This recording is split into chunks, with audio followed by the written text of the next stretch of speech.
System of linear equation यानी रेखिक समीकरणों को हम सारणिकों के प्रयोग के द्वारा किस प्रकार से सोल्व कर सकते हैं। तो इसमें पहला जो नियम है वो कहलाता है क्रेमर का नियम, क्रेमर्स रूल। देखिए इसको हम कैसे करेंगे। सबसे पहले हम बात करते हैं टू वेरिएबल्स वाली यानी दो चरों की रेखिक समीकरण की।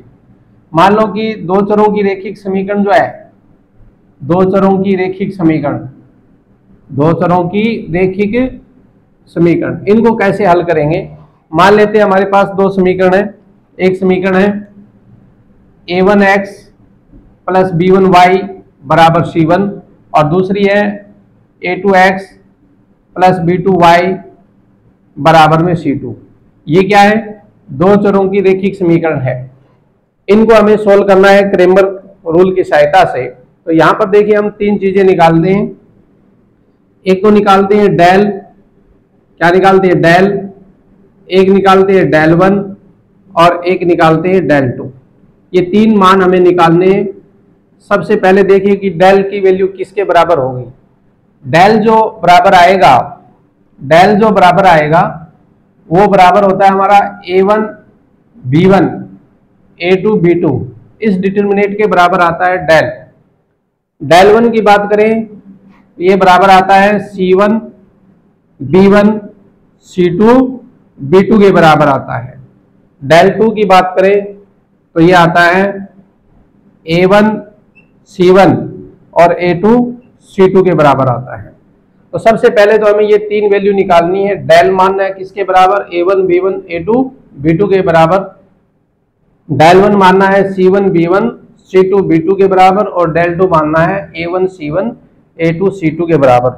अब देखो इनको याद रखने का एक तरीका भी हम याद कर सकते हैं शॉर्ट ट्रिक्स में। जैसे वैसे कोई रूल नहीं है, आप ऐसे याद रख सकते हो। a b अगर हम लेते हैं डेल के अंदर तो इसको याद रख लो अब और c b लेते हैं तो याद रख सकते हैं सब, और a s c लेते हैं तो अब सब आस या s, अब सब s।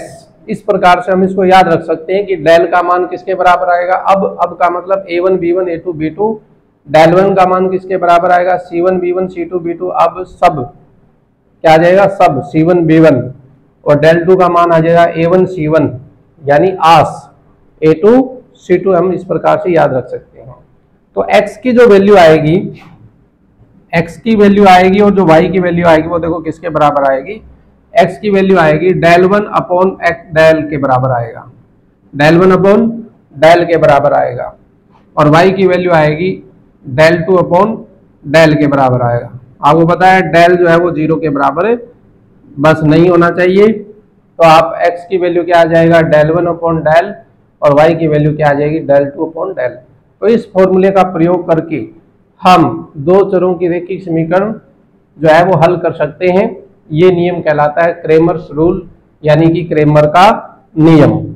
अब इसके अंदर क्या है, जैसा कि हम पिछली कक्षाओं के अंदर पढ़ चुके हैं, दो रेखाओं के जो प्रतिबंध होते हैं वो किस किस प्रकार से होते हैं। दो रेखाओं के प्रतिबंध जो होते हैं वो किस किस प्रकार से होते हैं।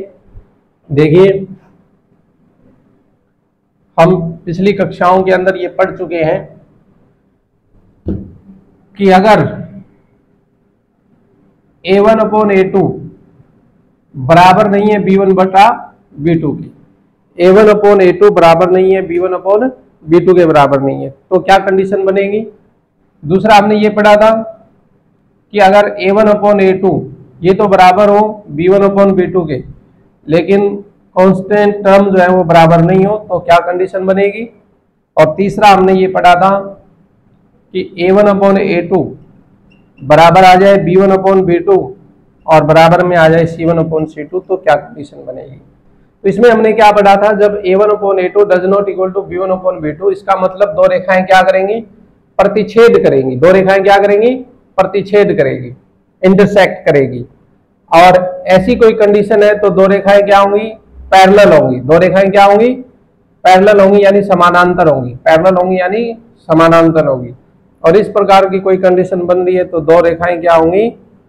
एक दूसरे पर अध्यारोपित होंगी, यानी कि क्या होंगी?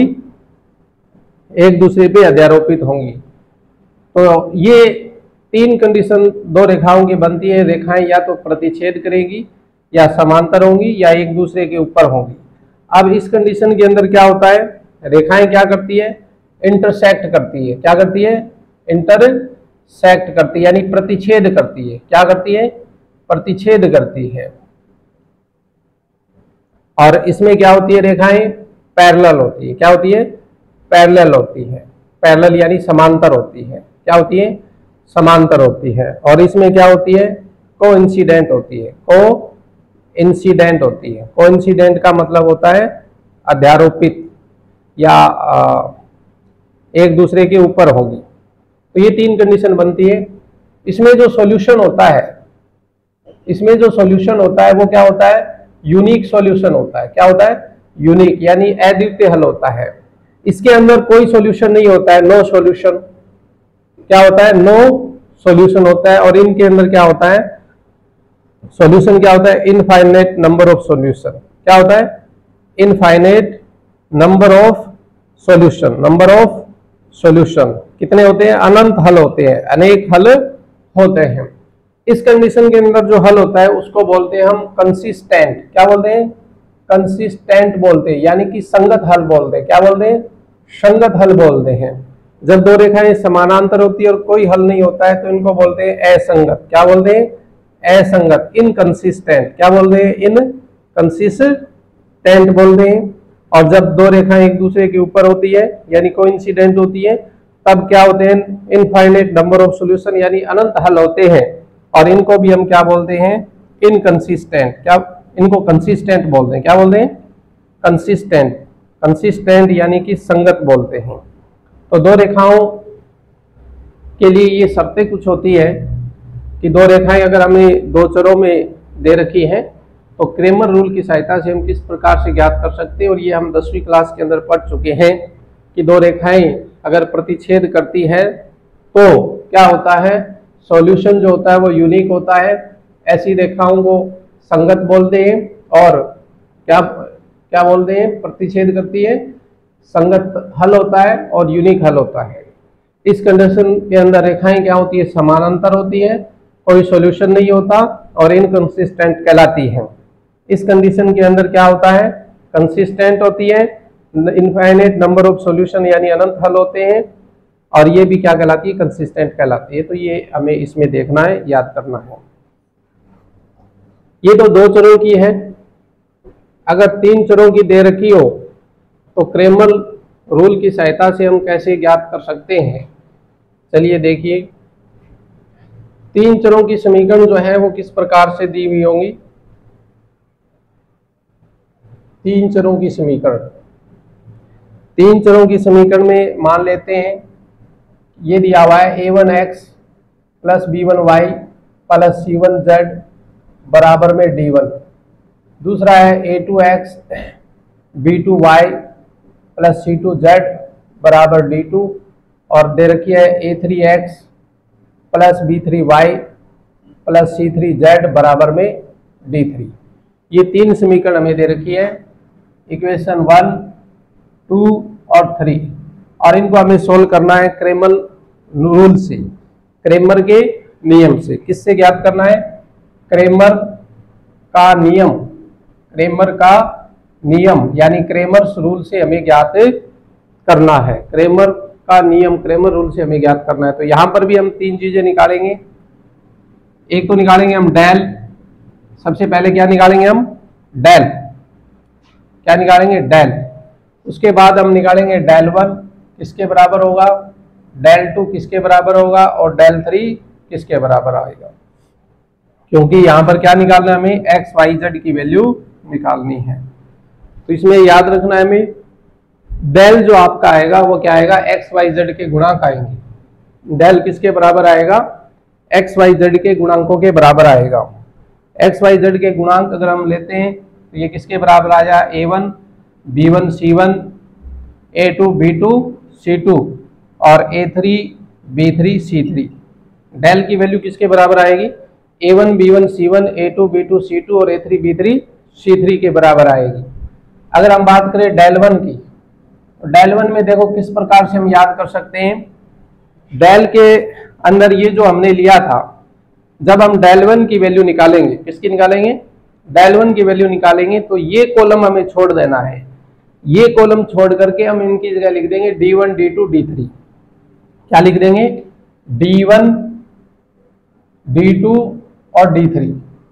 A1 A2 A3 की जगह हम क्या लिख देंगे, D1 D2 D3, और बाकी आ जाएगा सेम। क्या आ जाएगा, B1 B2 B3, ये आ जाएगा C1 C2 C3। ये आ जाएगी del 1 की मान। जब हम del 2 की वैल्यू लिखेंगे, del 2 के अंदर जो सेकंड कॉलम है वो छोड़ देना है, यानी सेकंड कॉलम में लिख देंगे हम D1 D2 D3। Second column जो B1 B2 B3 है, इसकी जगह हम क्या लिख देंगे, D1 D2 D3 लिख देंगे। बाकी सेम आ जाएगा। बाकी सेम का मतलब है A1 A2 A3 और C1 C2 C3। जब हम बात करेंगे del 3 की, तो del 3 के अंदर भी हम इसको ऐसे याद रख सकते हैं। 3 के अंदर जो थर्ड कॉलम है उसको हम छोड़ देंगे और उसकी जगह क्या आ जाएगा, D1 D2 D3। बाकी का हम सेम लिख देंगे। बाकी सेम का मतलब है A1 B1 A2 B2 और A3 B3, ये लिख देंगे। तो इस प्रकार से हमने क्या निकाल लिया, del निकाल लिया, del 1 निकाल लिया, del 2 निकाल लिया, del 3। इनको याद रखने का यही तरीका है। जब आप del 1 निकालो तो फर्स्ट कॉलम छोड़ दो, बाकी सेम लिख लो, और इसकी जगह हम क्या लिख लेंगे, D1 D2 D3 लिख लेंगे। जब आप del 2 निकालो तो सेकंड कॉलम छोड़ दो और उनकी जगह लिख लेंगे D1 D2 D3, बाकी का क्या आ जाएगा, सेम आ जाएगा। इसी प्रकार से जब हम del 3 लिखेंगे तो यहाँ ये जो थर्ड कॉलम है इसको छोड़ दो और इसकी जगह आ जाएगा D1 D2 D3, और बाकी सेम आ जाएगा A1 B1 A2 B2 A3 B3। तो इस प्रकार से हमने del 1 del 2 और del 3 निकाल लिया। अब जो x की वैल्यू आएगी, x बराबर आएगा del 1 अपॉन del के, y बराबर आएगा del 2 अपॉन del के, और z बराबर आएगा del 3 अपॉन del के। तो x की वैल्यू किसके बराबर आ जाएगी, del 1 अपॉन del के, y किसके बराबर आ जाएगा, del 2 अपॉन del के, z किसके बराबर आ जाएगा, del 3 अपॉन del के। ठीक है, तो इस प्रकार से हम इसको सॉल्व कर सकते हैं। ये 3 चरों की रेखिक समीकरण है x y z में, तो इसको इस क्रेमर रूल से निकालना बड़ा आसान है। अब इन रेखाओं की कुछ कंडीशन है। कंडीशन क्या बनेगी, जैसे 2 चरों वाली रेखाएं क्या क्या होती हैं, समांतर होती हैं, प्रतिच्छेद करती है, एक दूसरे के ऊपर अध्यारोपित होती है। उसी प्रकार से 3 रेखाओं के लिए उनके हल किस प्रकार से होंगे ये हमें देखना है। इसके अंदर भी हमें 3 कंडीशन याद रखनी है। 3 कंडीशन कौन कौन सी है, देखो। पहली कंडीशन तो आपको याद रखनी है कि अगर del does not equal to 0 आ रहा है, del का मान 0 के बराबर नहीं आ रहा है, then system of equation have a unique solution and it is called consistent। यानी कि सॉल्यूशन तो क्या होगा, इसमें सॉल्यूशन क्या होगा, यूनिक होगा। सॉल्यूशन क्या होगा, यूनिक होगा। और इस प्रकार की जो इक्वेशन होंगी वो क्या कहलाएंगी, कंसिस्टेंट। क्या कहलाएंगी, कंसिस्टेंट, यानी कि अद्वितीय हल होगा। क्या होगा, अद्वितीय हल होगा। और क्या कहलाएंगे, संगत कहलाएंगे। क्या कहलाएंगी, संगत कहलाएंगे। ये पहली कंडीशन है। दूसरी कंडीशन के अंदर क्या है, अगर del बराबर 0 आ जाए और del 1 बराबर del 2 बराबर del 3, ये भी क्या आ जाए, 0। del बराबर 0, del 1 बराबर 0, del 2 बराबर 0, del 3 बराबर 0 आ जाए, then the given system of equation may or may not be consistent। यानी ये कंसिस्टेंट भी हो सकती है और इनकंसिस्टेंट भी हो सकती है। If it is consistent then it has infinitely many solution। अगर ये कंसिस्टेंट है तो क्या होंगे, इसके infinitely many solution होंगे। तो ये क्या कहलाएंगी, या तो आएगी आपकी कंसिस्टेंट, यह क्या कहलाएंगी, या तो कहलाएगी कंसिस्टेंट, और या क्या कहलाएगी, इनकंसिस्टेंट। इनकंसिस्टेंट यानी कि या तो ये संगत हो सकती है और असंगत भी हो सकती है। संगत और असंगत दोनों हो सकती है। अगर ये संगत है, क्या है, संगत है, तो इसके क्या होंगे, इनफाइनेट नंबर ऑफ सॉल्यूशन यानी कि अनंत हल होंगे या अनेक हल होंगे। क्या होंगे? अनेक हल होंगे। ये दूसरी कंडीशन है हमारी कि अगर डेल बराबर 0 है, डेल 1, डेल 2, डेल 3 बराबर 0 है तो ये कंसिस्टेंट या इनकंसिस्टेंट दोनों होंगी। और इस प्रकार की रेखाएं अगर कंसिस्टेंट है यानी संगत है तो इसके इनफाइनाइट नंबर ऑफ सॉल्यूशन यानी कि अनेक हल होंगे।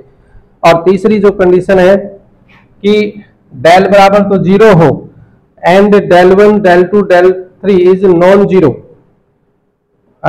इनमें से कोई भी एक नॉन जीरो हो तो ये इनकंसिस्टेंट कहलाती है और क्या होगा? कोई हल नहीं होगा। डेल बराबर तो क्या दिया हुआ हो? 0 दिया हुआ हो। डेल बराबर क्या दिया हो? 0। और 1 of del 1, del 2, del 3 does not equal to 0, यानी इनमें से कोई एक 0 के बराबर नहीं है। कोई एक 0 के बराबर नहीं है तो ये क्या कहलाएगी? इनकंसिस्टेंट। क्या कहलाएंगी? इनकंसिस्टेंट यानी क्या कहलाएंगी? असंगत कहलाएंगी। और क्या होगा? असंगत की कंडीशन में अपने को पता है कि कोई हल नहीं होता है। नो सॉल्यूशन यानी कोई हल नहीं, कोई हल नहीं, कोई हल नहीं, कोई हल नहीं होगा। कब? जब डेल इक्वल टू 0 हो, 1 of del 1, del 2, del 3 does not equal to 0, यानी इनमें से कोई एक 0 के बराबर नहीं हो तो इसकी जो इक्वेशन होगी वो क्या कहलाएगी? इनकंसिस्टेंट यानी असंगत कहलाएगी और कोई हल नहीं होगा, नो सॉल्यूशन होगा। तो ये क्रेमर रूल की सहायता से हमें 2 चरों वाली और 3 चरों वाली रैखिक समीकरणों को हल करना है।